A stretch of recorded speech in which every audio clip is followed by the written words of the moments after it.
All right. Let's get fired up here.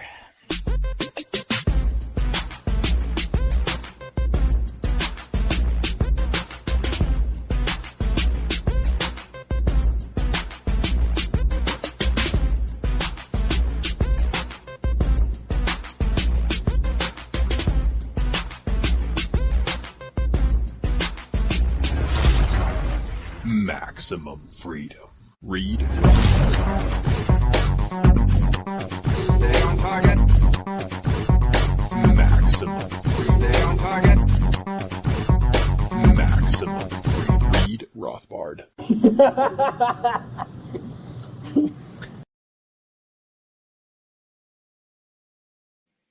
Well, hello and welcome to the Actual Anarchy podcast. This is the podcast where we talk about movies from a Rothbardian Anarcho-Capitalist perspective. And tonight we are doing a movie about Cuba and the Cuban Revolution. It could also be a Christmas movie of sorts. It is the Robert Redford movie Havana. And we have, sadly, the guest who suggested this movie and was going to be on with us passed away before he was able to be on with us. And so we're going to do this movie an episode sort of as a tribute to him. He is Robert Wenzel of the Economic Policy Journal.com website and also Target Liberty. He was a daily visit that I would check out his posts, and he did a lot of great work. And he was excited to do this one and also perhaps additional movies in the future. But sadly, that won't be happening. But we hope that we can do it some justice as we review this movie tonight on episode 237 of the show. You can find the show notes more at actualanarchy.com/237. And on that sad note, we will check in with my hetero life mate and co-host. I call him Ivory because he's been on for 99.44% of our episodes. It is Robert Paul Johnson. How you doing there, bud? What is happening, everyone? Yeah, I'm a little bit... I don't know how to feel about this one. We had a guest that was all lined up to do it, and then sadly couldn't make it. I don't know. Maybe it's good for him. Probably not. But I think I don't know what he would have said about this movie, and I'm missing that. You know, he suggested this movie, right? And you've read some of his stuff. You got some ideas. We got some ideas about economics that maybe we could throw in, but. And you've got two posts from his website where he talked about the film and commentary on it. So we could probably pull from that, but it's just not going to be the same. No, certainly not. But I do think that it was going to blow my wad here, but I think that this movie is actually pretty good and is fairly underrated. This is a movie that I had not heard of until recently, and you can't find it available even for sale on streaming services. The only way we could even watch it was on Stars. So we had to subscribe to that to be able to watch this one. I can't even find the logo for it on the internet. So I think it got panned pretty hard and also was a box office failure. But still, I think the quality of the filmmaking is really, really good. This is fantastic. You have blown your wad early. You've tipped your hand. That's right. Now I know your cards. And so then that will allow me to dominate this. I had the exact opposite impression. Oh, I said, there is a reason why this movie is not widely available, because nobody wants to see this pile of crap. This is Robert Redford's worst performance, opposite a female lead that has like zero chemistry. I thought that this was a big old fat turd and it deserves to disappear into the toilet bowl of history. I didn't see a whole lot that I enjoyed about it, but we can definitely get into that. All right. We will duke it out on the last and highest portion of the show. And also, we are going to have a special guest join us for the Kathleen Turner Overdrive. It is Mike C. of Mechanical Dream Revolution. He sides with me on this one. He enjoys this film and has some commentary that he'd like to add. But rather than have him step into the role as guest tonight, we want to hold that seat open for Bob Wenzel, and we will get Mike's commentary during the KTO, which is available for our Patreon supporters. So go to actualanarchy.com/Patreon, and people can get a piece of that action. But why don't we ding the bell, and we will have a battle royale in the last night's portion of the show, Robert, where we will duke it out and see who is supreme in their analysis of this film. Fantastic. Can't wait. Ding, ding, ding.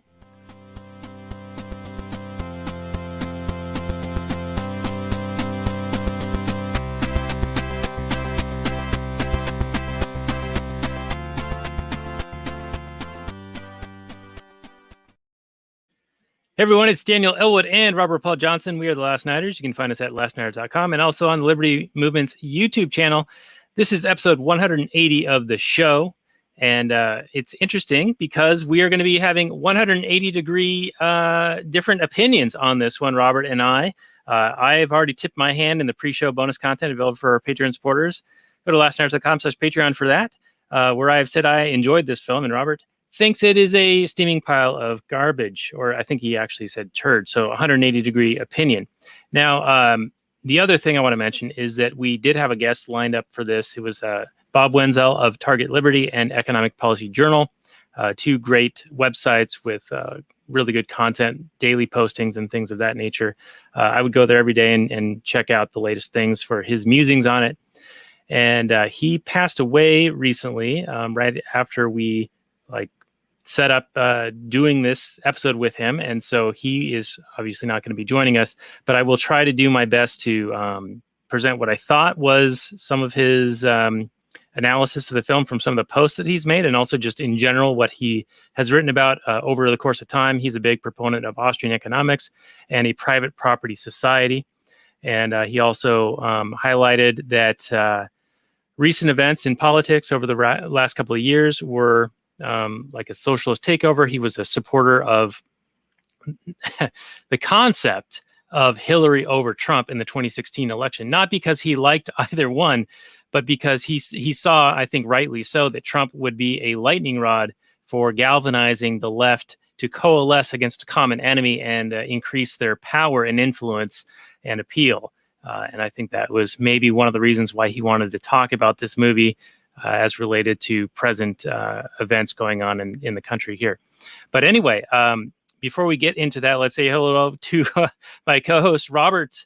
Maybe that will perhaps change the color of your analysis of this film. I think you've already said that you don't like it, but hopefully I can sway your opinion a little bit the other way. I am open to having my mind, but so the idea is having a leftist in charge forever because that pacifies the left. Is that the general thinking? Related to the 2016, where the Trump versus Hillary, the idea being that Trump was basically an accelerant for leftism, whereas Hillary would have just been a continuation of the Obama cronyism. Right. So that's an argument for always having some leftist in charge, or a corporatist, or whatever, some leftist corporate. Or at least somebody who it cannot be demonized as vehemently as a Trump character, because he becomes this big bad boogeyman who basically you have a common enemy, right? And they can all focus their attention on him. Whereas, say, a Mitt Romney or John McCain, as I think worse that they are than Trump would have been, they wouldn't nearly draw as much ire. Yeah, I see what your point is. I just, I've always had that big fuck you attitude. And that just seems like a recipe for forever entrenching yourself in the swamp. Well, it's I'd rather certainly get in the there creeping and shake things up.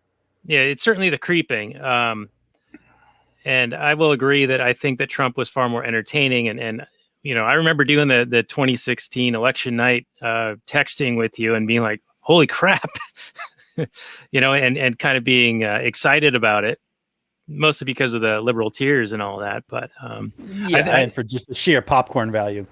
Right. And Trump, he was an entertaining guy. So we can say that at least we got some comedic value out of it. But I also think that we got a large step towards the socialism being on the menu and being palpable and being acceptable by a large swath of the population. And unfortunately, democracy is, it's the god that failed, as Hans Hermann Hoppe says. And is really just a tyranny of the majority. And when you get the majority propagandized into these nice sounding surface level, identify a problem and give us the power to solve it politically, and we will, of course, get your vote. And you just get past that first or second layer of thinking, and you discover that their solutions are actually just more of the same thing that caused the problem to begin with. But most people don't think one or two steps ahead. And so it's easy to sway them into supporting these things. And we see that as an example in this movie, and I'm sure we'll get into it a little bit. But even Robert Redford in the film is swayed by the rhetoric of the revolutionaries. There's this disparity in the incomes, and we all live terribly, and it's oppressive, and the government is very corrupt. Well, yes, all of these things are true, but that doesn't mean that you go full boat commie, because that ends up being actually worse. But as you can see, on the surface level, it's a very sympathetic argument. And we can get into that further after we do the Google description, unless you have any other commentary before I get into that. No, that's fine. That's fine, Daniel. Let's go. Let's do this. All right. Ding, ding, ding. We are going to do this. And let me see if I've got the Google description pulled up. I do. All right. Perfect. So tonight we are doing Havana. It is a 1990 film by Sydney Pollack, starring Robert Redford, Lena Olin, Alan Arkin, and the uncredited Raul Julia. So this came out 1990, like I said, 6.1 out of 10 on the IMDb, 28% Rotten Tomatoes, and 85% of Google users like it. The description reads, Jack Weil, played by Robert Redford, is a professional gambler and enjoys the hedonistic lifestyle of Batista's Cuba, where he is organizing a crucial poker game that could make or break him. He meets seductive Bobby Duran, played by Lena Olin, and is surprised that she, a wealthy woman, is aiding Fidel Castro and his communist rebels. Apolitical Jack doesn't usually take sides, but after Bobby and her husband, Arturo, played by Raul Julia, are arrested, he contemplates risking everything to help their cause. Came out around Christmas, December 12th, 1990, directed by Sydney Pollack, a $40 million budget, and it didn't even break $10 million at the box office, coming in at $9,243,140. And that is the old Google description. Robert, let's get your opening salvo on this one.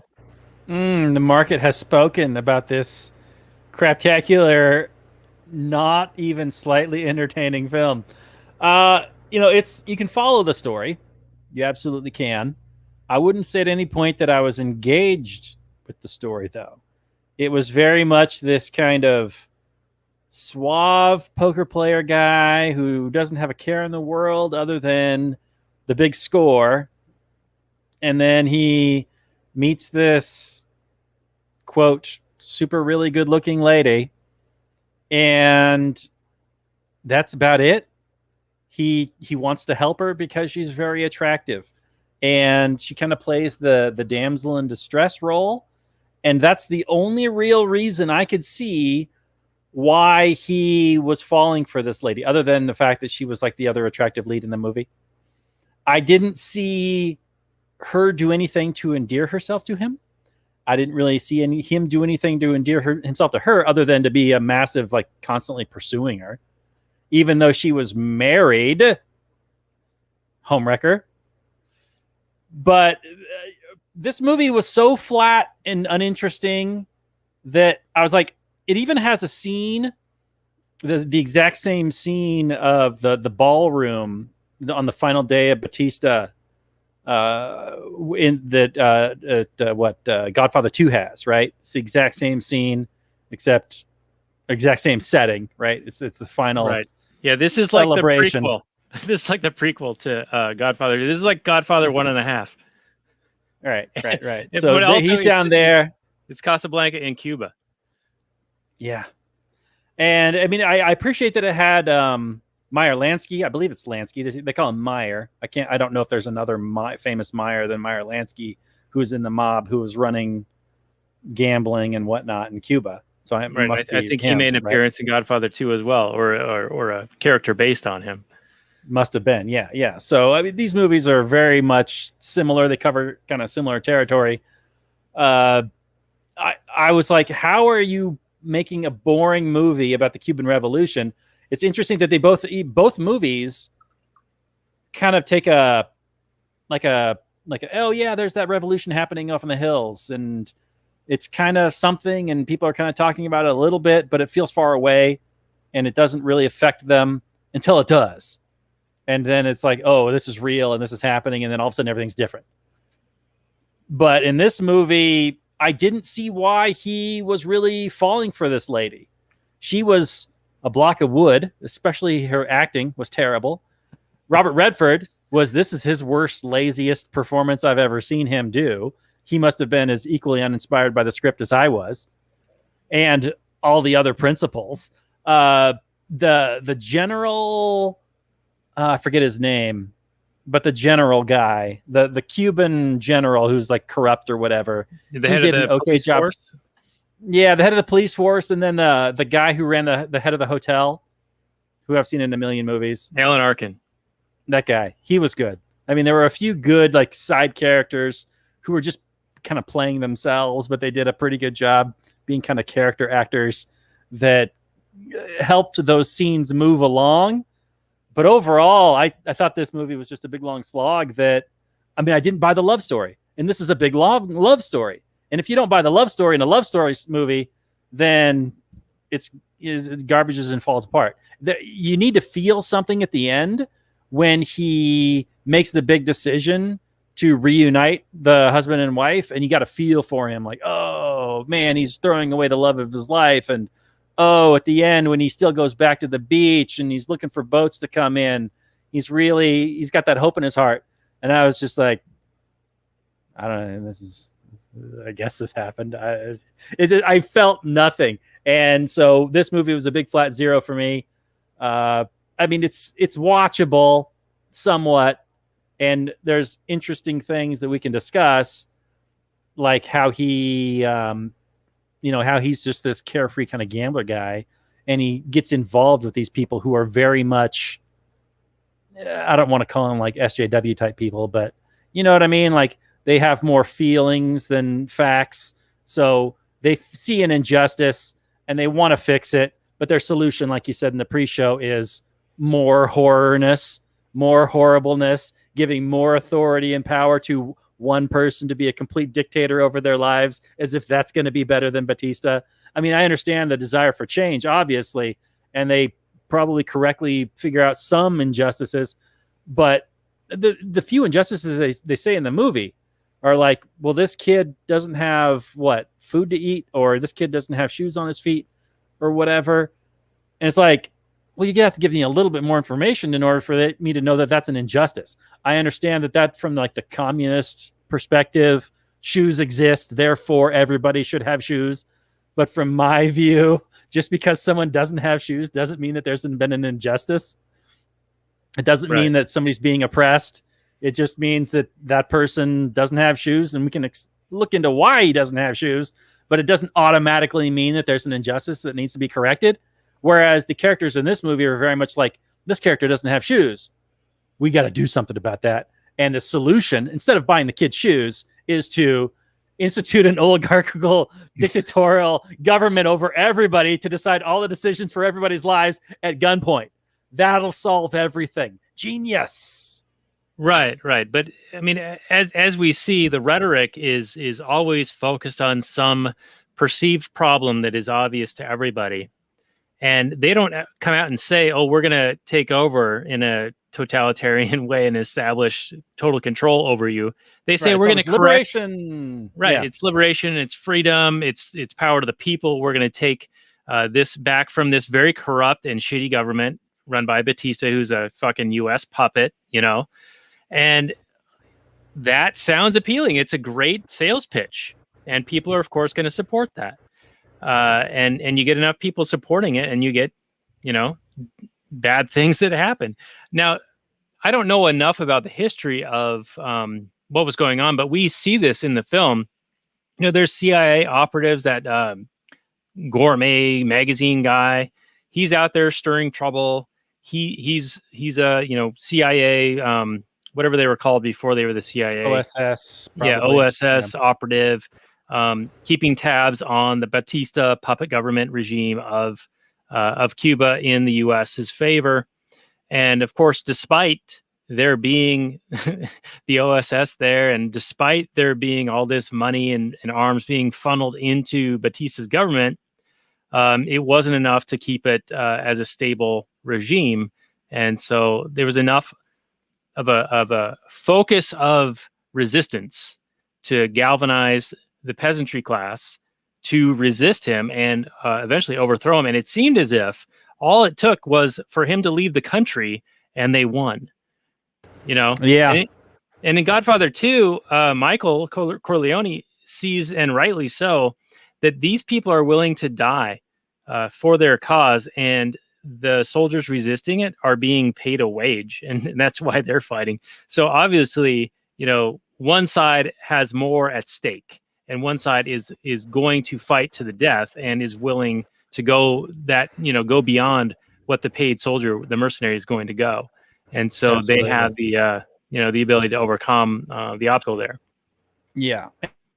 Not familiar, like you said, I'm not familiar either with the actual history. And I mean, in the movie, what Meyer Lansky claims that the U.S. basically brought up Batista from being a shoe salesman or whatever it was, to being this dictator guy, and then he's been this puppet government leader dude for a long time. It basically seems like these people are kind of equivalent to like a Gandhi character, where they're sick of the imperial rule from outside, and they just want like a home ruler. They just want a Cuban for Cuba. And that is a very inspiring message for a Cuban who feels like they're being ruled from some other great power, for sure. Right. Like you think of Karzai. Wasn't he the guy in Afghanistan, or was he the Iraqi guy? I think Karzai was in Afghanistan. I could be wrong. Okay. Yeah. And he was like a puppet, U.S. puppet, and people resisted him. You see this all around in historical examples. And even the CIA guy, the gourmet guy, at the end of the film, he says, "Oh, yeah, I'm heading off to Indochina." Well, what happens in Indochina after 1959? You get Vietnam. And so that's probably also at least alluded to in the film. That was he was probably going to hang out with Ho Chi Minh and funnel arms to that guy. And then back when Ho Chi Minh was an ally of the United States. Right. And that's how these things always go. I mean, Dave Smith makes this point, like it's at the beginning of a show. It's a quip, and he says, if you want to know who our next enemy is, look at who we're funding right now. Yep. And we see it with Saddam Hussein, we see it with all sorts of characters throughout history, and the flip-flopping and the sides taken on all this stuff is just amazing. And Scott Horton does a great job of disentangling that with his latest book, Enough Already. And there's a companion 13-part video series that has been posted about that, covering each chapter, and it gets into the whole Middle East thing. And I know, we're talking about a movie, Havana, about Cuba, but you see the same things kind of playing out historically. And I can't recommend that book and that video series enough. So I'll post that on our show notes page, of course. Yeah, for those people that seem to think that, it's true that bad people do bad things, and obviously, but to not recognize the influence and the creation of enemies that the United States government does over and over and over and over again is just willfully ignorant at this point. So let's talk about this film here, Daniel. What did you think of the main character? He's like this kind of 50-year-old playboy guy who's just interested in gambling. He doesn't really have a family. We don't know if he has a family at all. He's just looking for his next big score. He just loves to play cards. That's all he's all about. And he doesn't even care about politics. He's almost like, I don't know. He reminds me a lot of people that live around here where I live. Yeah. That they really just don't pay attention to what government people say. And that kind of warms my heart. They're just like, it has no effect on my life. I mean, it has effect on my life, but they're always going to be doing crap. and trashy crap and garbage stuff. Incrementally, And- always getting worse. Yeah, and what I can do really isn't going to be a positive out. You know, what can he do? And so he ends up getting involved in this revolution, which obviously led to horrible things. So is he not like the hero here, where he's like, I don't even want to get involved. This is dumb. I mean, I don't know. He doesn't make it pass moral judgment on it, but he's just like, I don't really know about it. I don't know enough about it. All I know is to keep my head down and stay out of trouble and do what I do. They let me do what I do, and I'll let them do what they do. Yeah, I think that the Jack Wild character, Robert Redford's character, he is very much in the same vein as the concept of Havana in Godfather 2, where it's like this place where, because of the regulations and things going on in the United States, you could still get away with things down in Havana. And so that's why you'd see all this gambling and the red light district and all of those things going on in this film. And it's like this hedonistic kind of mecca of sorts. And you're right, you know, the Jack Wild character, he is sort of living autonomously, you know, for seeking pleasure and things like that. And he was, as a character, he lived through Pearl Harbor. I guess he was there, stationed there. He was in World War II. And he, at that time, just decided that he wanted to pursue the, the benefits of physical pleasure and things like that. So he got into gambling and he got really good at it, and wine, women, and song and all of that thing. And moving around from place to place where he could gamble and live it up. And I think that while it may not have been believable, especially to you, that he finds that this Lena Olin character, the Bobby character, has a certain je ne sais quoi that he finds an instant attraction to. And he maybe hasn't experienced that before. Like, you know, the two girls that he and the reporter guy go out on a date with, and he ends up having a threesome with them. Yes. They're nice, but they're sort of empty. You know, they're sort of empty vessels. They're like vapid. They're just there for a good time. They're there to party and whatever. And he's probably had a slew of women like that in all of these various locales. But then he finds this Bobby person who encounters him on the cruise ship, and I guess can sort of like ferret out that he has some sort of confidence, probably due to his, you know, poker and gambling and things like that, that he has a certain suave about him, that she entrusts him with helping to get those radios smuggled in her vehicle through the ferry.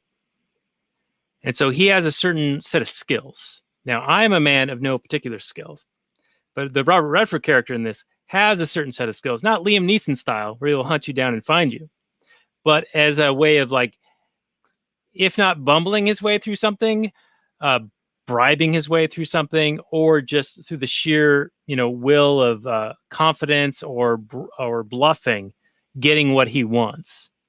And so she sees him as a vehicle to get what she needs accomplished, because she would otherwise not be able to do it. And she was under surveillance by, what are they, the MIS or the SIM, SIM, the Stasi of Batista's government.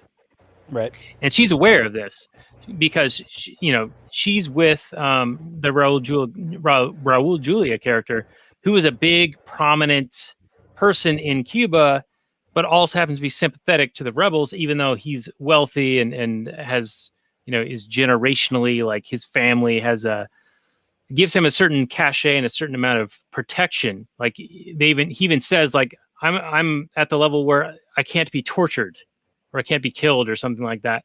Of course, he's wrong. They do torture the shit out of him, and they torture the shit out of his wife. But that gets him up to a certain point where he can sort of press forward with the rebels' kind of like cause up to a point before it finally gets the ire of the Batista government and taking him in and torturing him, torturing his wife, making her think that he's dead. And that's another key component in the character's love story and interest. Like, the Robert Redford character he sees her, he meets her, and she's different than the slew of women he's had for the past 20 years. Because she has a cause. She's driven by something. And she has a head on her shoulders and all those things. So there's a certain attraction that he has for her, and she does not reciprocate that initially. But then he goes out of his way to get her sprung from the torture from the secret, police nabbing her and making her believe that her husband is dead. And then he's offering to her in his naivety that he will take her away to wherever they want to go, wherever in the world, get her away from Cuba, get her away from all of this, danger and all of the things going on. And so she, in thinking that her husband's dead, is willing to go along with it. And that is kind of like where her and Robert Redford's stars aligned for a brief moment. But then he discovers that Raul Julia, her husband, is still alive. And so then he goes and makes a sacrifice a la Humphrey Bogart in Casablanca. This how dare you mention this movie in the same breath as Casablanca? It's basically the same story. How dare you, sir? It's a very similar story where it's this playboy, disinterested person who has a love interest, but is otherwise apolitical about the whole thing, using his connections and his abilities to help reunite a man and wife. Yeah, no, now that you say it, it's pretty much the exact same story, except just done way, way worse. Let's remake Casablanca, but let's just do a way worse job about it. Is that what we're going for in this one? Okay, let's do it. Now, I found that it was actually pretty good. The Lena Olin character, that I thought that she was, there was a wide difference in, after she was tortured, she looked very different than when she was being seductive on the ferry, trying to get him to help her. She was being very playful and seductive. And after she's tortured, her eyes are baggy, her hair's a mess. She looks like a totally different person. And while you may have seen Wooden in that, I see like a Swedish person and their demeanor, because she's from Sweden, right? So okay, I found it believable that she would behave the way that she did, like, whereas you found it kind of unbelievable. I found that she was not Wooden. I found that she was just, she's from Sweden, so that's kind of how she is. Swedish people, they're just racist? They're just impersonable and uninteresting. It's just how they are. This movie does, as bad as it is, does have some truth value in it. So Robert Redford plays this kind of empty vessel, carefree, floating along. Not really. He's found his one thing that he's really interested in life, but things he doesn't understand, he doesn't, have an opinion on, right? As opposed to so many other people in the world today, where they're like, I have no understanding of this, but I am an expert and I will tell you what I think. Right. And you're evil if you disagree. Exactly. And if you disagree, you're an evil racist. He's more like I don't feel qualified to decide who should be in charge, blah, blah, blah, blah, blah. It's very much an honest thing, which I appreciated about that. But you're right. He does run into this revolutionary lady who is passionate about something. It's passionate about something he doesn't quite understand, but he does recognize that fire in her is different than the other women that he is around. And from my own personal experience, I can say that is absolutely, there is a certain amount of value in that. Even though it's probably way more trouble than it's worth, there are women on these dating apps and in the world that are very much social justice types. And they have a passion. They are all about BLM and social justice and, you name it, right? There's something attractive about that. Really? Even from my point of view. Wow. Because I'm surprised. Even because you will have great conversations with that person as long as they're open to listen to you. If they're not, then okay, forget about it. They're just interested in being right and whatever. Or virtue signaling, or right. But if they are open to listen to you and honestly want to understand your viewpoint, they, I think, give you more interesting feedback because there is that kind of clashing. You're exchanging ideas where you have very different ideas and you're trying to reach a common ground and trying to understand one another. And that is quite intellectually stimulating as opposed to someone you already agree with and there's nothing to talk about. Okay, I see where you're going with this. Yeah, because they are most likely, I'm not saying all the time, but most likely just looking at 1 or 2 layers deep. Whereas when you have a conversation with them, you got to take them 2, 3, 4 layers deep to really, and it's unfortunate because it's like the bumper sticker versus the essay. Yeah. Yeah. They're very much bumper sticker. And if you come at them with an essay, it's rare. You got to find someone that is interested in reading the essay, which is why you probably don't hit them with the full ANCAP message from the get-go. You get them to know you, understand that you're a good person first, and then you work it in. But at least you have a mind there that is passionate about something, and that is attractive. No matter what it's about, but social issues, even though I think they're pretty much wrong about everything, it does show that they are, they're aware of the world. They're kind of taking on the traditionally, I hate to say it, man's role, but usually the man's role is to be aware of the world and be aware of threats and conditions so that they can protect their family unit against those things and adapt to current conditions and, that kind of thing. Then this is the women coming in and kind of putting their own spin on things and then being upset about microaggressions and mansplaining and manspreading and things like that. It's cute and it's kind of annoying, but it is, I think, it shows that there's a mind there that, I can't quite put it into words, but I can see that there's something attractive about it. And I can see why Robert Redford in this movie is attracted to her, even though there is literally no scene in this movie where she does anything other than look pretty to him in order to engender the kind of head over heels romance and like crazy steps he takes to assist her in her goals.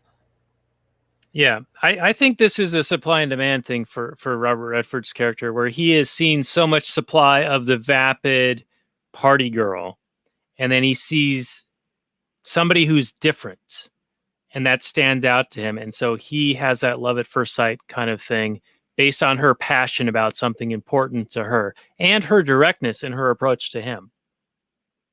Yeah, and how the market has spoken about this film and how nobody wanted to watch it and how it's not available to watch now.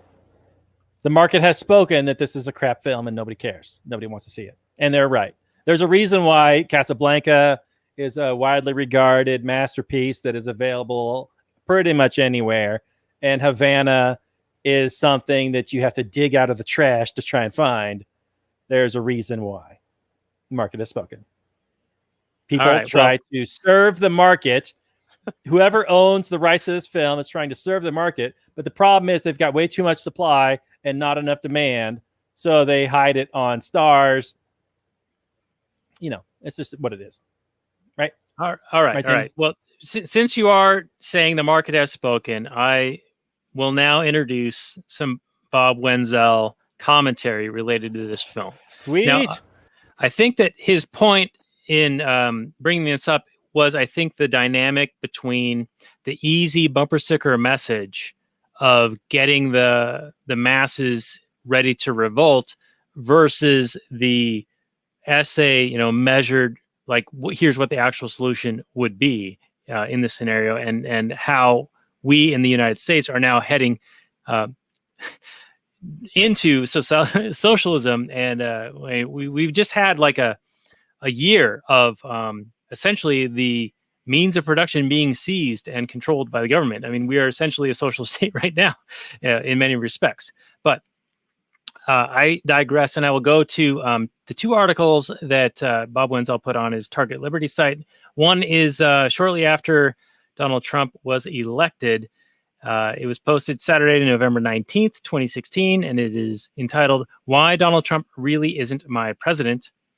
He says, "I don't get these lefty protesters who object to Donald Trump, but who voted and thus sanctioned the system. If Hillary had won, I wouldn't consider her my president either. And that's because I didn't vote. I don't support a system where the masses get to choose between two sociopaths. And I certainly don't support whaling because your sociopath didn't get in. I'm in favor of a private property society with no government power in charge, but we are far, far away from such a system. So my guiding principle in this day and age of madness comes via the Jack Weil character played by Robert Redford in the very underrated film Havana, who said, 'Know who is in charge and how to stay out of trouble.'" So that's that first comment. And I think maybe that was why he was making the point to do this episode with us due to current events. And maybe that's around the coronavirus nonsense. And you know, the Fauci emails have come out and basically like vindicated all of our misgivings about the guy and all of these things that have been going on for the last year, 14 months. But I think his point is, look who's in charge and avoid getting on their radar. I think that's his point of this. Any commentary on that before we go to the next one? Yeah, for sure. There's great value in being aware of what the tyrants are trying to do and counteracting accordingly, whether that be, as you have mentioned in the past, becoming what is it, like a borderless man? What is that term that you use? International man? Sovereign man, or you diversify your physical location, your business's location, your financial location across different jurisdictions. You're basically a tourist everywhere you go, and they generally treat tourists better. Right. And if you're in multiple places, they can't really lock you down. If your assets are in multiple different locations, if they seize one of them, you're not screwed. There's also value, you know, I mean, for sure, you want to stay out of trouble in the sense that you don't want to call down the Eye of Sauron on you, because that is a fight you rarely win. What is the federal conviction rate? Something like 99 point something %. It's so corrupt and ridiculous. It's the government using the government to prove the government was wronged. Yeah. So, you know, what could go wrong there? Yeah, keeping your head down. It's not keeping your head down. Also, kind of looks a lot like just living your life. It's not necessarily that you're in hiding per se, but that you recognize that these people don't own you. They don't have any sovereignty over you. And you're just as, what am I trying to say here? No, I had a thought and it's gone now. Never mind. I'll think of it later, maybe. Who knows? This is usually where I cut to the guest. And right, then guest, the guest bail him out. Bail me out. All right. Well, he will actually bail us out, because his next post related to this film came out Wednesday, August 9th, 2017. This is when Google fired an employee who wrote like a thing against the memo? The memo, the social justice stuff. No, he wasn't. He liked the women in tech memo. Is that the one? That was one big one. I don't remember the timeline exactly, but this is the James Damore guy. Yeah, yep. That's the women in tech guy. He was like, this is why women aren't in tech as much, because they have different interests, blah, blah, blah. And everybody was like, well, look at this screeching racist Nazi. All right. People can't possibly have preferences. There's no way. It's all due to systemic sexism. Why there aren't more women in tech. You know this. All right. So this one came out Wednesday, August 9th, 2017. It's entitled Fired Google Employee James Damore is an Idiot. Okay. And it references a video by a guy named Lionel Nation. And I will put this on our show notes page, of course, at lastners.com/180. And it reads, Lionel Nation makes some very good points here. It brings to mind the wise comment made by the Robert Redford character Jack Weil in the very underrated movie Havana. Know who is in charge and how to stay Is out of that how he trouble. always talks about it? It's how he always references this movie. It's always the wildly underrated film. That's right. Okay. Wildly All right. underrated. Beautiful film. All right. Going back to the article. This doesn't mean you need to support wacko social justice warrior stuff, just that you need to know when it makes sense to keep your head down. It is really basic economics. There is a cost associated with lifting your head up when the cultural Marxists are patrolling, and sometimes it may make sense to do so, and other times it doesn't. So he's basically saying that James Damore stuck his head up into an issue that he knew would be thorny and would have repercussions, and he was foolish for choosing that battle. Continuing with Bob Wenzel, you can't die on every hill. The bastards need to be taken down. Just be smart about it. Remember, the heroic patriot Patrick Henry may have objected to the U.S. Constitution as being too federalist and that it endangered some freedoms, and he may have earlier on said, quote, give me liberty or give me death, end quote. But he died an old man, retired on a farm of 520 acres. Yeah. I mean, there's some wisdom in that, what he said, but I do appreciate the James Damores of the world that throw themselves on the barbed wire, that get the conversation going. Because He's there's the a whole guy. lot of... He's the guy in Godfather 2 willing to die for the revolution. He is. He's a soldier in the war. And he's not necessarily... He's had enough. And he's willing to die on this hill. Now, Bob is also right in that you are sort of just kind of committed suicide here. But, man, what if nobody ever sticks their head up? We just let these people rule us? Fuck that. I'm not going to be ruled by some social justice busybody nitwit. Who wants to live under that kind of tyranny? No, and it's even worse now with the COVID stuff, you know. And who wants to be ruled by the Karens of the world? Not me. Yeah. So you do need some people to stand up. And I recall a video. I may have shared it with you a few years ago, and we probably talked about it on a perhaps previous version of our podcast. But it's the guy dancing at a concert at the Gorge in George, Washington. And at first, he's just some random guy dancing. And people are kind of laughing at him and making note of him, but, you know, they're not willing to get in on it. And then a few people start to join in. And then a few more, and then a few more. And eventually you have like a dozen people up dancing. And then all of a sudden, the gates go wide open. And everyone in this area in the video comes out to dance. And it literally is like this groupthink mentality where you need some pioneers blazing a trail to show that something's okay.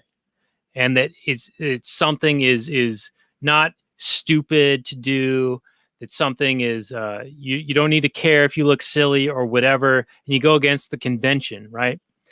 And eventually you get this tipping point where then it becomes acceptable by the masses. And I think that in modern day times, and this might be related to a Bob Wenzel point, he always confronted people who would demand that he wear a mask. And he lived in San Francisco, which was a very heavy mask mandated, highly regulated, highly over responding to the COVID nonsense.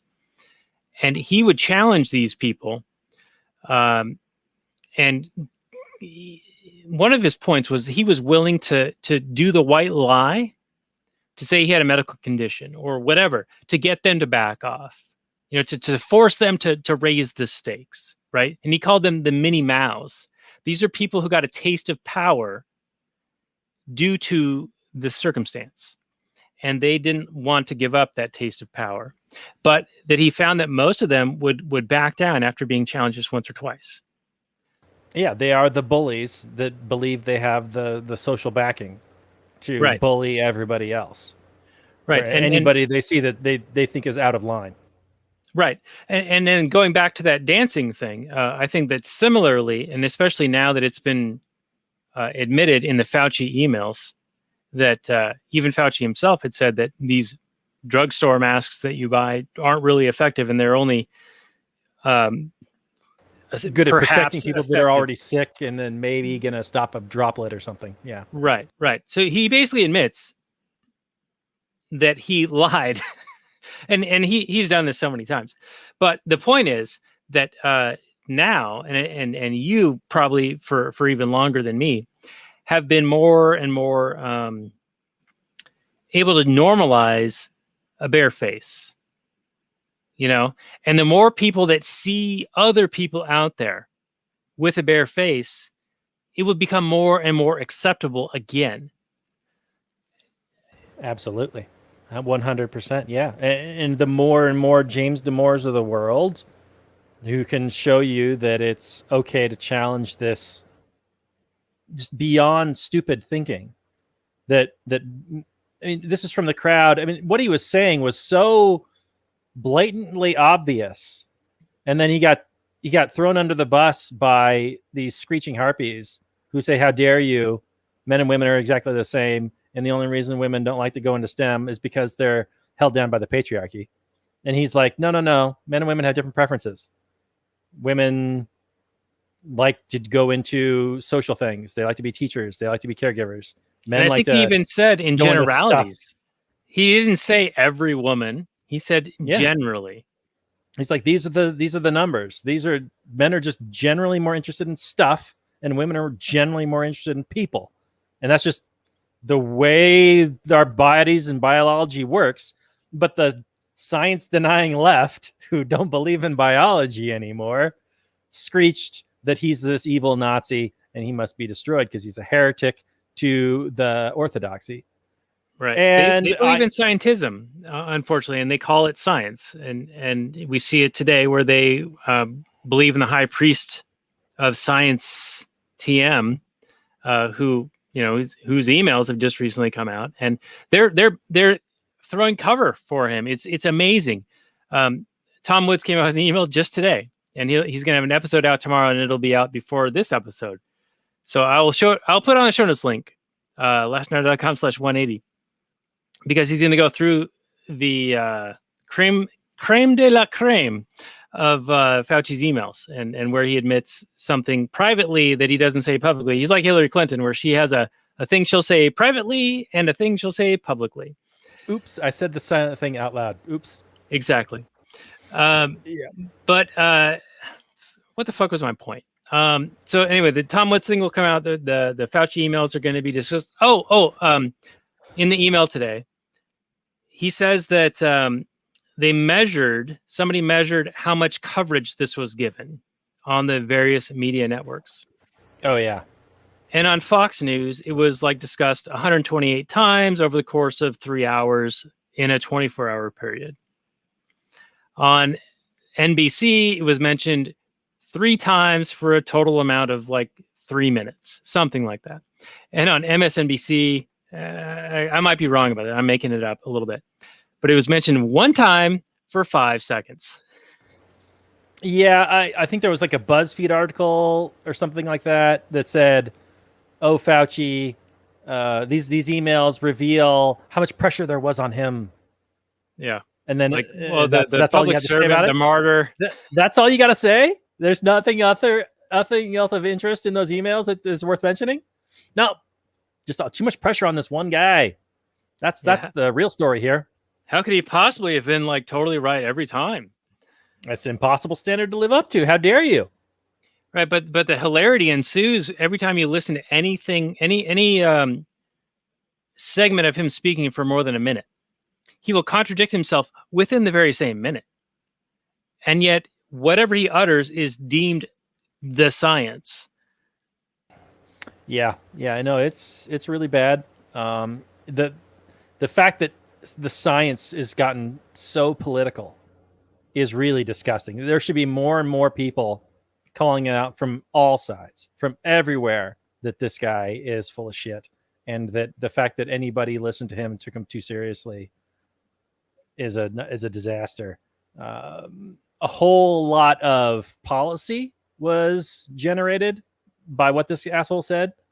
I'm not saying that anybody should listen to what any of the governors said anyway, but to say that his statements as an expert didn't carry a whole lot of weight with them is absolutely willful ignorance. Whatever he said was basically taken and run with by the left in the mainstream media, and selectively cherry-picked.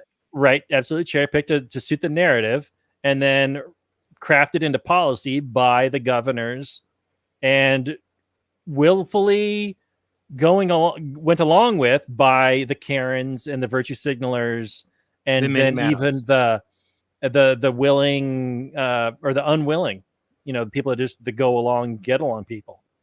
I was one of those for a while. I would wear a bandana to not be confronted. Right. No, I totally understand that, and a lot of people did that. I no longer do it because it's become obvious that you need those people out dancing. Yeah, absolutely. You gotta show courage so that everybody else can see the way. You gotta shine the light. You gotta be the candle in the dark. That's right. And actually that brings me to another point after I make this point. This is not a new thing related to science, TM, being corrupted by government. Murray Rothbard wrote about this, I think, in the 1950s. There was a book he wrote called Science, Technology, and Government. And you can find this on our show notes page, lastminute.com/180. And it was just released just a few years ago. It was a manuscript that he'd written in 1958 or something like that, roughly around the time that this movie was based. And it talks about the corrupting influence of having government involved in science at all, and grants and funding and things of that nature. And of course, you're going to have certain things bend a certain way based on where the funding's coming from, right? And he saw this 50 years ago. I mean, and we only see now just how obviously blatantly fucked up that whole situation is. But also, of course, it's very selectively outraged. Like, two different people can see things in totally different ways these days. It's like we're almost two separate nations forced to live together, right? The left and the progressives will see something and see nothing untoward with anything that Fauci has done, whereas people on the right or people of thinking means will see, well, this man contradicts himself all the time. He lies and admits to lying for ends, for trying to manipulate behavior. That should disqualify him immediately. He did that 6 months ago, where he said, oh yeah, I said don't buy up masks because I wanted to save them for the medical personnel. I didn't want to have them be all purchased, bought up by people in a panic. That was him admitting a lie right there. And then later on, he had said something along the lines of, we need 60% or 70% vaccination rate or herd immunity. And then he later on changed that to a higher number.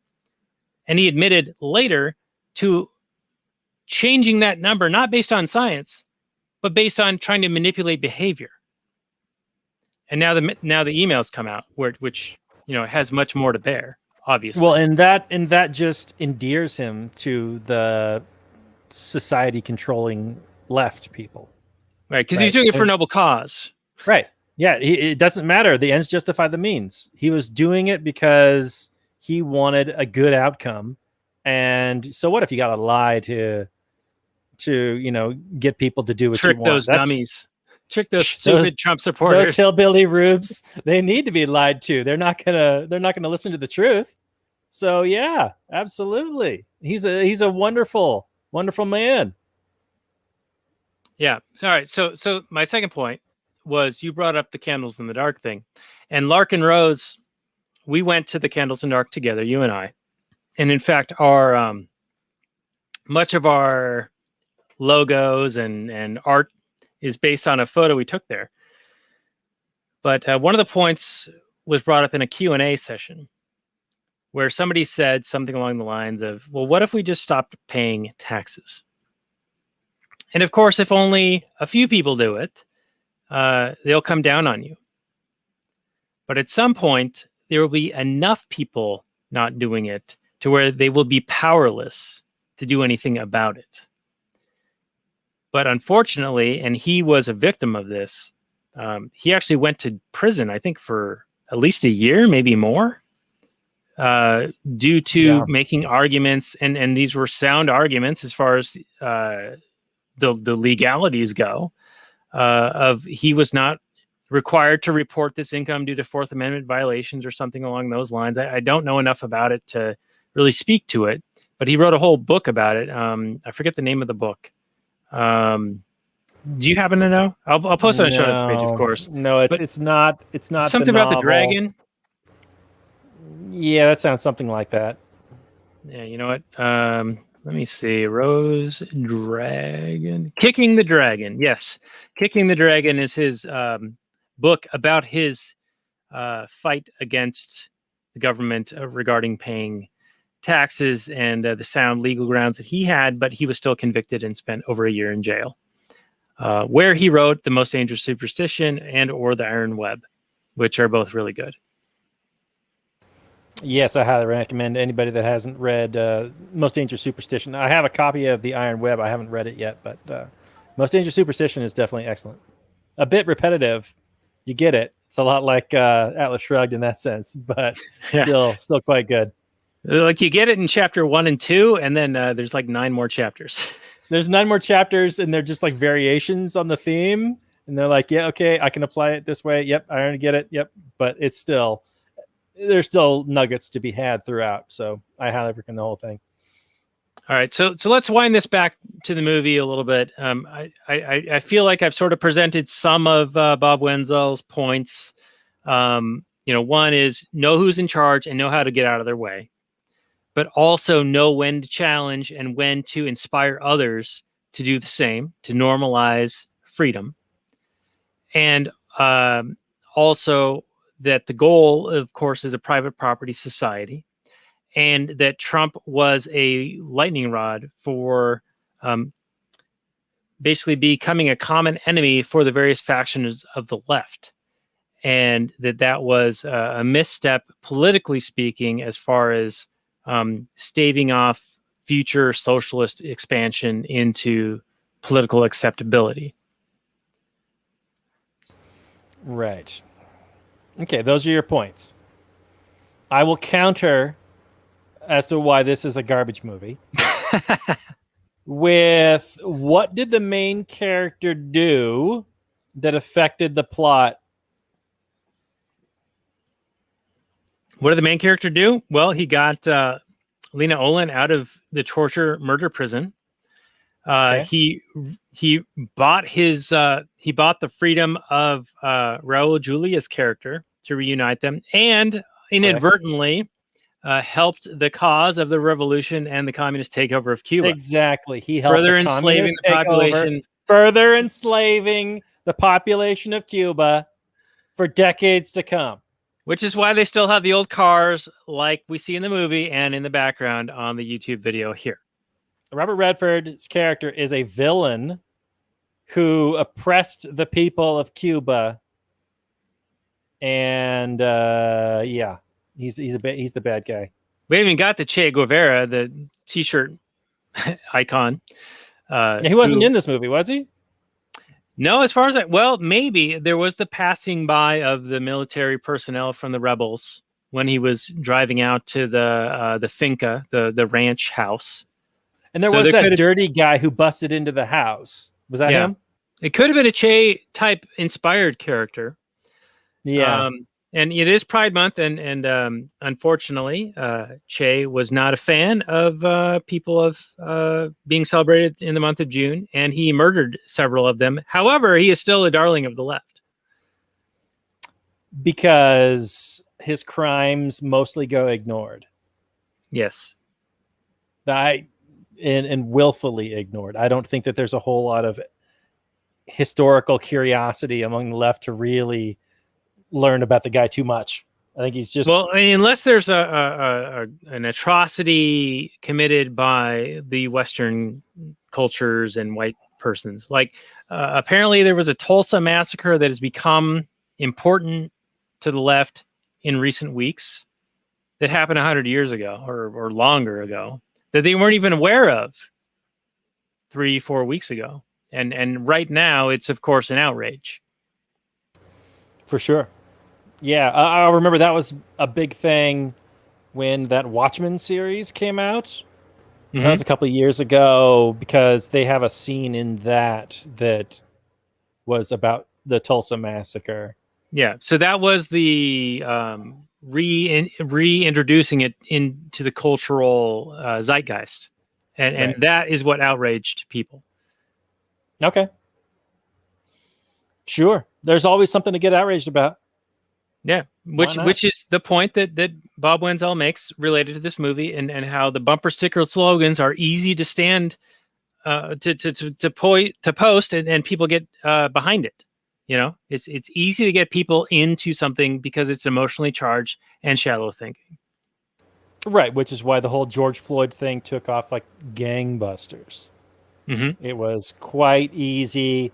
You had the video. It was edited in a way that it looked really, really bad. And there are still a whole lot of people who cheered on everything that happened to. I mean, I'm not hugely sympathetic to the cop, but the idea that he was premeditated murder or whatever that was hilarious. Okay. Yeah. I mean, he might have done something he shouldn't have done. But he wasn't like, I'm going to go find this guy and kill him. Right. Yeah.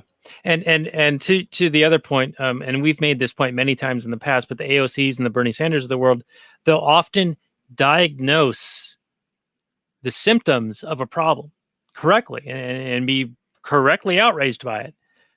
Unfortunately, their solutions are 9 times out of 10 more of the same thing that caused the problem to begin with.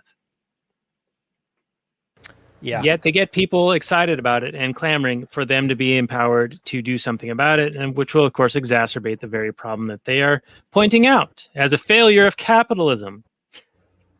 Well, and nobody really seemed to come, at least from the left, from what I saw. I mean, maybe a few people mentioned it, but that the whole confrontation between George Floyd and the cops was over the counterfeiting of the $20 bill.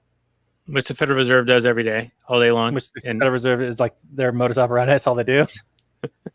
But they don't talk about, the laws that cause cops to come into confrontation with people. Like all to have the interactions. Yeah. Right. I mean, if you had cops that were just like these night watchman people that were just there to protect private property, they weren't there to enforce all these ridiculous laws that politicians think up and whatever. Like one person dies in a storm drain or whatever.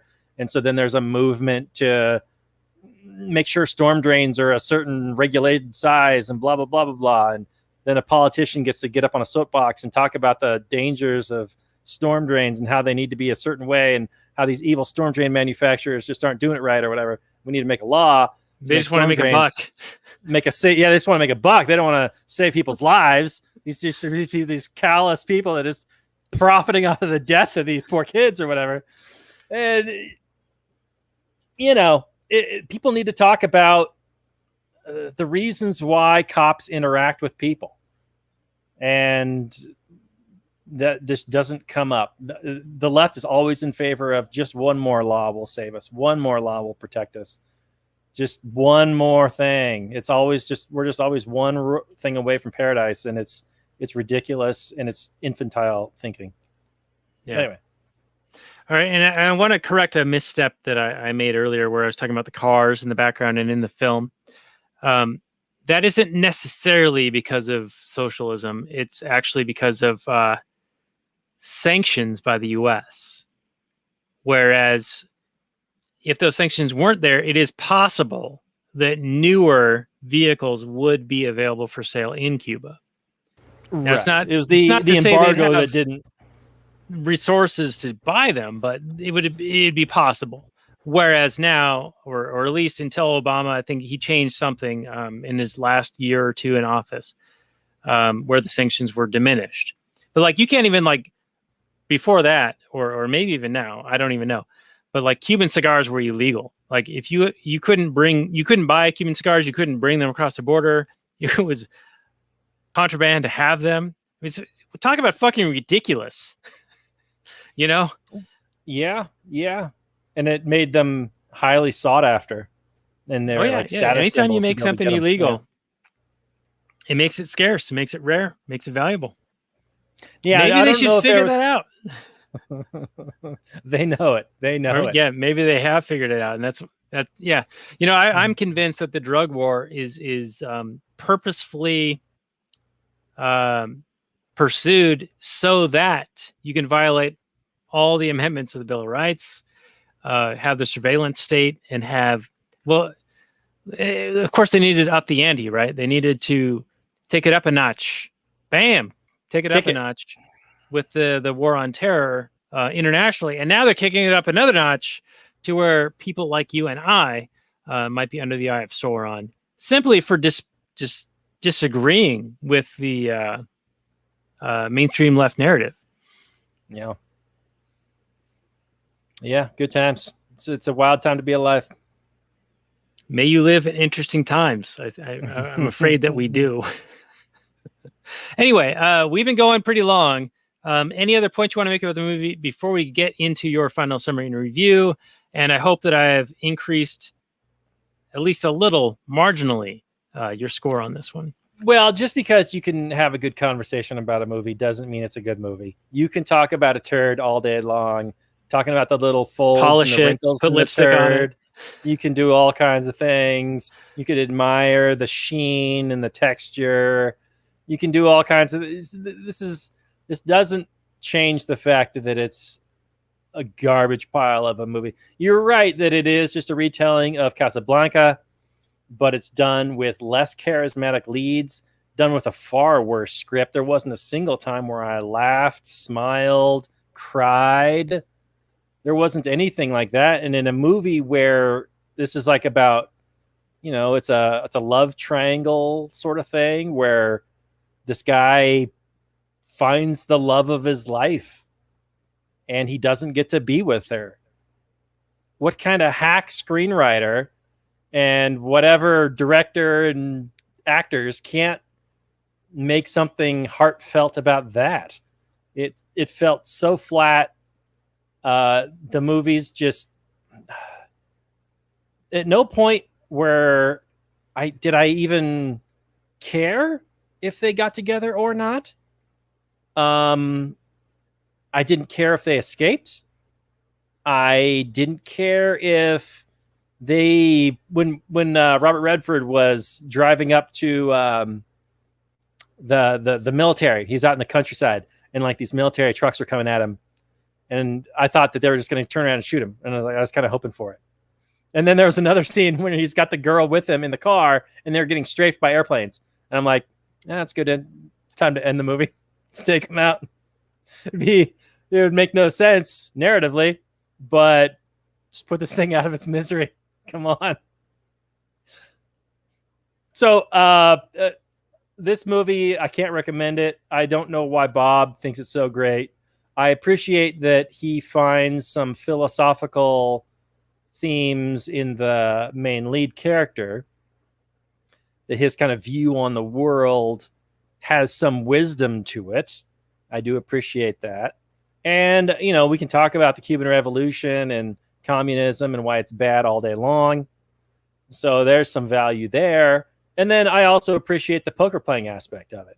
That was kind of fun for me as a fellow poker player, not a professional poker player, but I've played poker for money many, many times. Not for the stakes that he was playing at, but the ability for him to read a person and read a politician and how he said that politicians don't understand why you may want to lose a hand so that you can win a bigger hand later, where Yeah. they just want power all the time. They're very simplistic thinkers.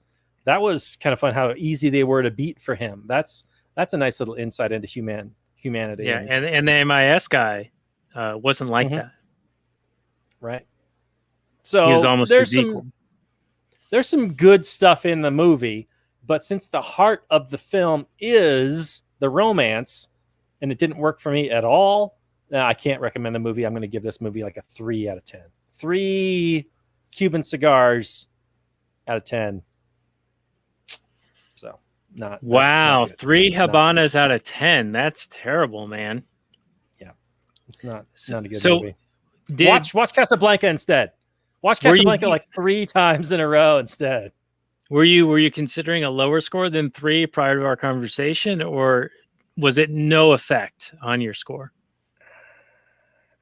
If I took into account the things that engendered conversation about, I'd probably bump it up to a 4 or a 5. But I'm not recommending this film to other podcasters that want to watch this movie and then talk about it. I'm recommending this movie to people, just regular people that want to watch a film to get entertained by it. And since I was not entertained by this thing at all, I found, Redford to be flat, uninteresting. The female lead to be even worse. It was just a slog to get through it, and it's like overly long. It's like 2.5 hours long. Right. It's like, yeah. what are you doing for 2.5 hours? This movie could be wrapped up in 90 minutes, and it's maybe slightly better. Like Desperado, have some grenades going off down in the alley Have below, some and slow motion explosions. You can walk away coolly from. and some or Salma something. Hayek, man. Why not? I mean, at one point he gets a gun from the 2 Secret Service agent guys. One guy could throw it. He threw it off the boat. He could have leaned off, caught the gun, popped them both in the head, and then did some John Woo shit and some doves flying off in the background. Yeah, There like you John go. Wick That'd have been style. something. Yeah. That'd have been better.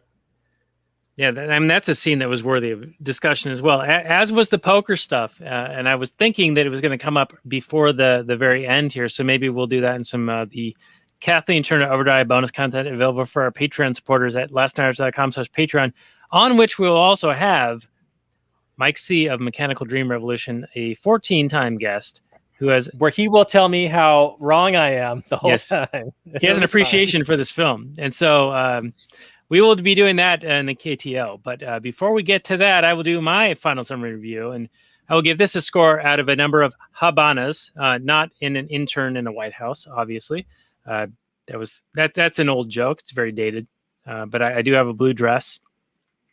But I found this movie to be actually pretty well done. It's beautifully shot. It's well crafted.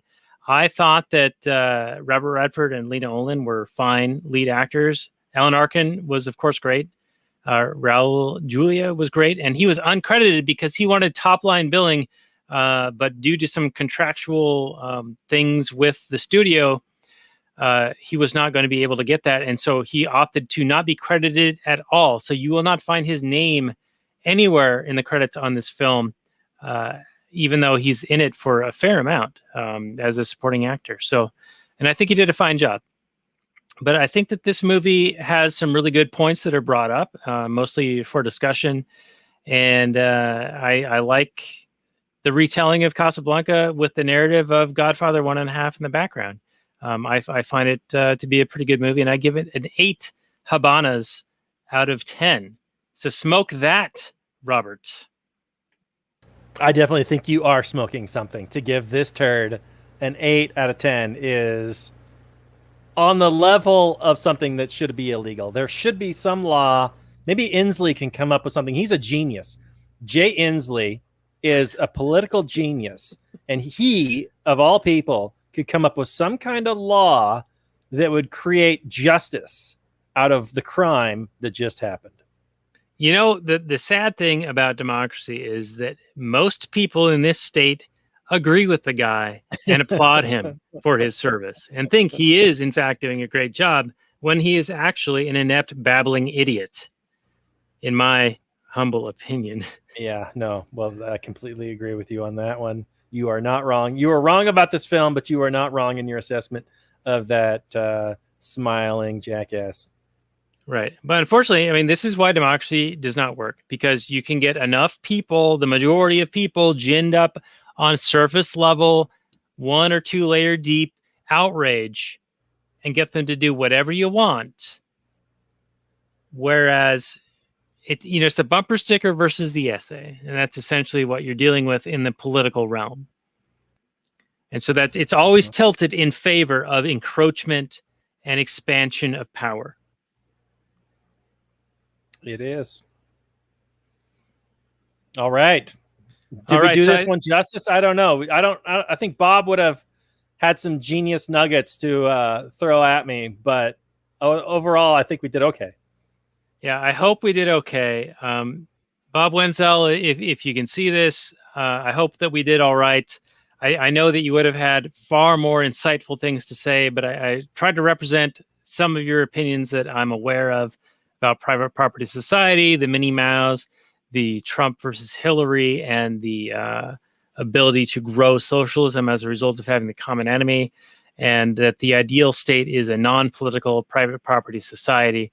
And as long as these sites are still up, I highly recommend that people go and just go through the archives, read the books that he's written.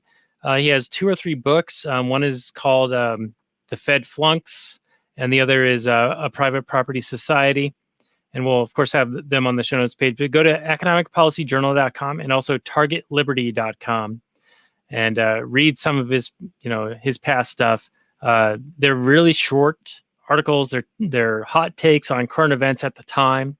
You could post 3 or 4 things a day. Tom Woods was an avid reader. Walter Block was an avid reader and correspondent with him. You would often post responses from Walter Block or Tom Woods on his posts, and he was an all-around good guy, a strong advocate for freedom and Austrian economics, and we are lessened by his loss, by the loss of having him still out there. In reading him, I always thought that I would read him for the next decade or 2, and that he would just continue to do what he does and just become this crotchety old curmudgeon guy, and just keep on trucking and just keep on turning out the work. And I'm kind of blown away that he's not doing that right now. He's not there anymore, and it was out of the blue. Tom Woods said that he died in his sleep, and there was no preceding condition that precipitated this. It was his time, and that was it. And that's it's really unfortunate.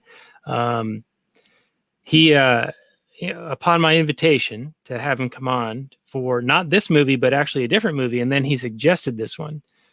Open Secrets was an article that he had posted on his website, and I commented, and I was like, "Oh, that sounds like a great movie for us to discuss with you. Would you be willing to come on?" And he wrote back and said, "Yeah, that'd be great, but I think Havana would be a better and more timely film to do." And we corresponded a few more times, and Open Secrets was still on the table as doing, and so was a movie called Mr. Jones, which was about the New York Times covering for the atrocities in the Soviet Union in the 1930s.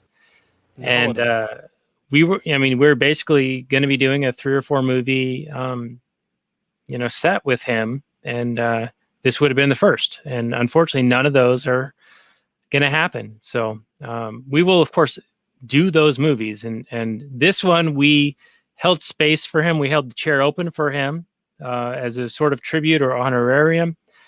The other movies, we will have guests on and discuss them, and we will reference what we think that Bob Wenzel's points might have been related to them, because they were on his radar for being willing to do it. And I was blown away that he was so open to coming on this half-ass show that we do and being excited about it and wanting to do more than just one.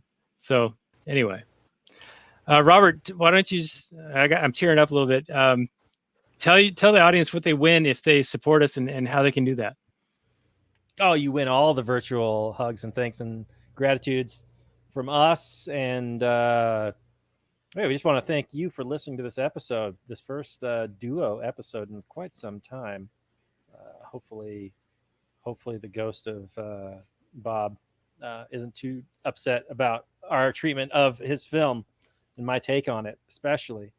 I didn't particularly find it very good, but that's the beauty of art, is that other people can find fantastic things to talk about and to be fascinated by things that just pass other people right by.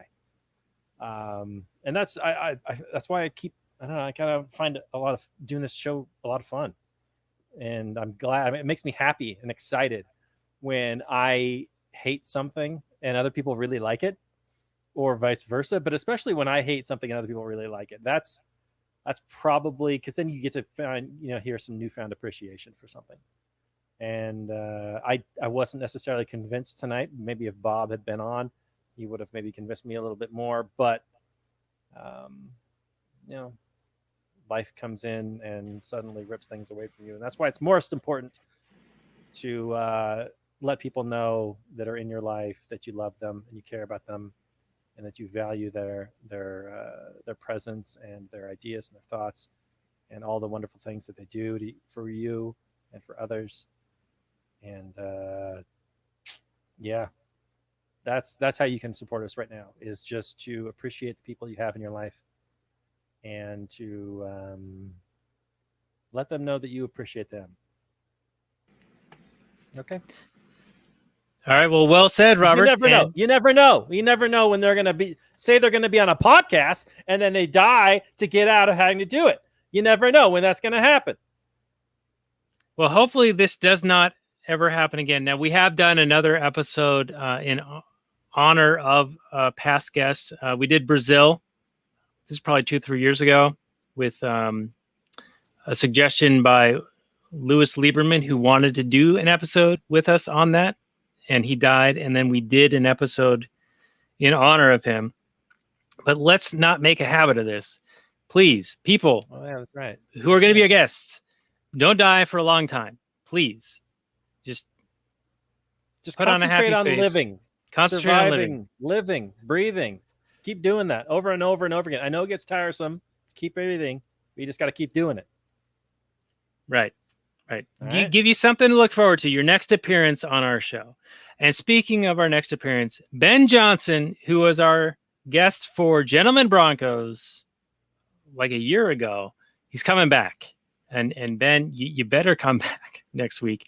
We're going to be doing a movie you've suggested called Law Abiding Citizen, starring Gerard, Butler, and Jamie Foxx. Apparently, we're in a rut of Jamie Foxx movies. He was co-star in one of our recent films that we just did, Jarhead, with the Why I Am Anti-War podcast, Scott Spalding, which I felt was a very good Memorial Day episode.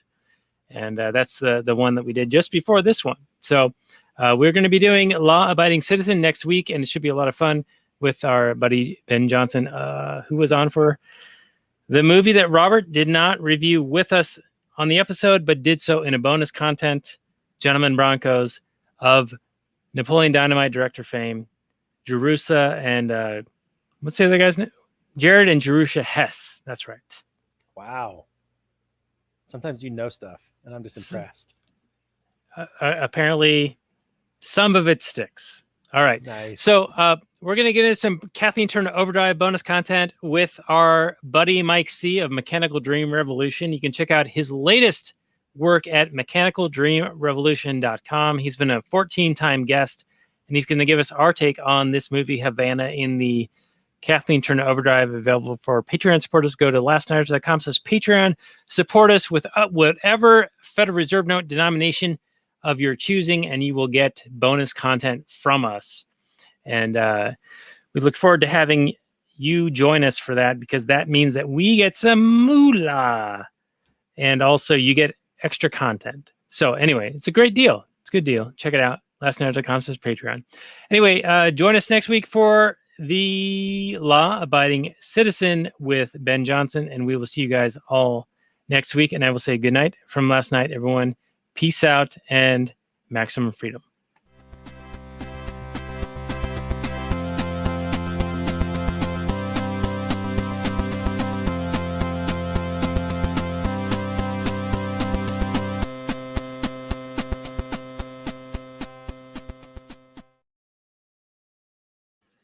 All right, and before we get into that Kathleen Turn Overdrive, we have a few more moments on the Actual Anarchy podcast. You can find the show notes and more for this one at actualanarchy.com/237. We'll have a bunch of links on this one related to Bob Wenzel's websites, his books, and other things that we've mentioned on the show. But Robert, I wanted to give you an opportunity, and I thought that this would happen earlier, to talk about the poker aspect, the poker angle, as related to this film, because Robert Redford's character is a bit of a poker shark who is highly skilled, has strong confidence, is willing to lose a hand to win a bigger hand later. He bluffs.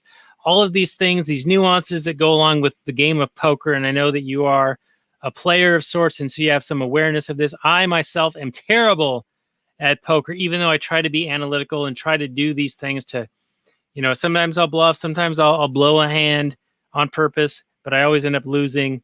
What's your take on the poker angle in this film? Well, he did say a few things that were interesting. I mean, it's very, I think, accurate to the kind of high stakes gambler poker player and the psychology of it, that where he believes he plays the game so well that he isn't really gambling that much. He is got it figured out, where he is not just, he's not really playing cards. And most gamblers, I think high stakes poker players would understand this, or this is their philosophy. You're not playing poker. You are playing the other players. So it doesn't really matter what the cards are. You are reading your opponent and acting accordingly. That's generally the high level of play we're talking about. The games that they were playing, like straight draw, I think he called it at one point, and another time he called it like Canadian draw. This was back before Hold'em really became popular. This was more of a stud kind of game, which is still played, but it's not nearly as popular. This is where there are no common cards that everybody shares. You have your hand, and maybe you expose some of those cards in your hand, but other cards you keep hidden. It's still a good game. I've played it a little bit, but I really got into Hold'em in 2001 or 2002 when Chris Moneymaker was televised on the World Series of Poker stuff. The World Series of Poker. And I got into that pretty good. I mean, I was kind of a late adopter. My sister and my father really got into it, and they kind of had like a little bit of a bonding over it. Like they would talk about different poker players and who was their favorite and that kind of thing. And then a few years later, I started watching it and kind of getting into it, and I understood how fascinating it was and the decisions that these people make, where they are, literally throwing millions of dollars on one hand. The kind of gambling that goes into this, but that's the risk reward you have to take in order to play at this level. You have to be willing to risk it all in order to be successful. It's got to just be a numbers game for you, and you got to remember the hands, but you got to disassociate from any kind of emotion attached to it. So you just lost $1 million. Most people would be pulling their hair out, crying their eyeballs, and running away. But for a professional poker player, they're like, okay, deal the next hand. Let's go. Right. And we saw this in that, what was that movie we did? That lady poker player. Shit, what was it called? Oh, yeah. She was a skier, and then she ran a poker game. Yeah. And then the cops or the feds busted her for not paying taxes or whatever it was. Yeah, we did an episode on it, and I can't tell you the fucking name of it. Yeah, she was like, I forget. And a lot of this stuff that you're talking about is also in Casino Royale, the first Daniel Craig Bond against Mads Mikkelsen. Yeah, and then there's some of that also in Rounders. There's been a few good poker movies. Probably Rounders is probably the best, but there's been a few that explore the game. It's really quite a fascinating psychological game. Yeah, 'Cause, you and know, it's there's not so really- much the Rain Man like counting the cards stuff necessarily. It's more like you're saying. Once you're at a certain level, you're into the psychological. Like everyone's sort of at a certain level, everyone's on the same like mechanical, mathematical level, and then it's down Right. to the person and the tells and the psychology of it. Right. Yeah. Everybody knows the book, and The everybody probabilities. knows, right? Like you've got a 12% chance to win with your cards. You got 2 cards to hit. You know the odds. You've got $500,000 you can win in this hand. You've got a 12% chance to win it. Do you fold? And just Do to you get to raise? that What do you do? level, you got to be like fucking knowledgeable. Oh yeah, you got to watch poker, you got to read books, you got to learn, you got to play it a whole lot just to get to that level. But then there's the psychological level where you're reading your opponent, you're talking to them. They're giving you information whether they want to or not. You remember what they've done on past hands. It's a memory game where I played a hand with this guy 52 hands ago. And what did he do on the turn? Oh yeah, he raised me when, you remember these things. And that's how you know that Robert Redford character is a high level player, because he's willing to throw hands to fuck that up. And he talked about how he remembered pretty much every hand he's ever played. And that's exaggerating it a little bit, but I can almost guarantee you, if you're not going like some crazy like binging 24-hour, 48-hour, 72-hour poker playing session, if you play a few hundred hands and then you took a quiz the next day on those hands, I bet you'd get most of the questions right. Like, what was the card that came out after that card, and what were you holding at that time, and then what did your opponent end up showing? Those little details. It's like somebody who, like a Scott Horton who knows everything about the wars, or somebody who knows everything about baseball stats or whatever. Or it's chess moves like a Bobby Fischer. Right. You're just so into it. And every little detail is so important. So of course you're just going to naturally remember it. You may or not remember your girlfriend's birthday, but you remember that the guy was holding the Jack 4 offsuit when he raised and bluffed you on the return when the King of Hearts came out. You remember that.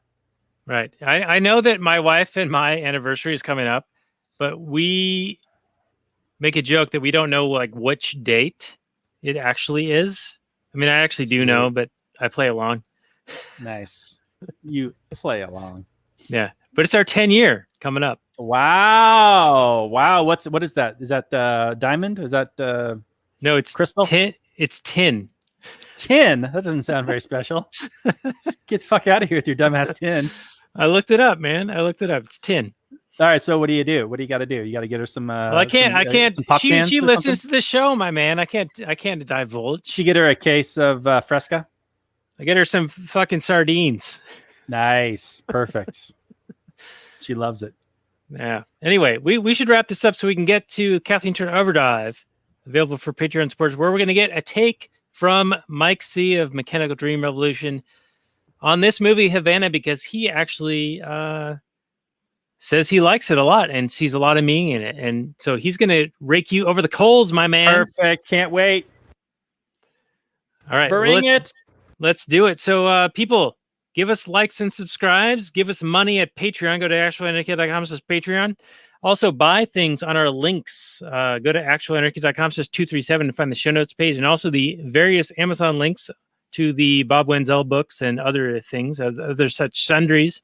You can also go to trubster.com and buy merch designed by my co-host, 99.44% Ivory, Robert Paul Johnson, the great Ivory Hope, or Rope-a-Dope Soap.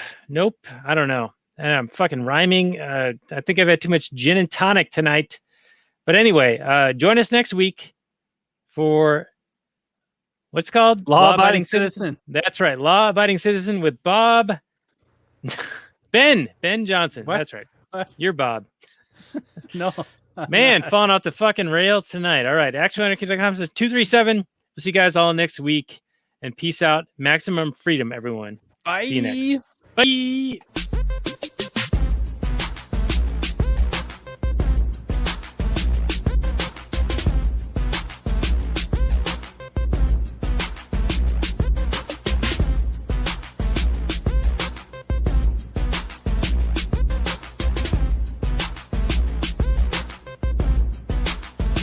the Chipmunks.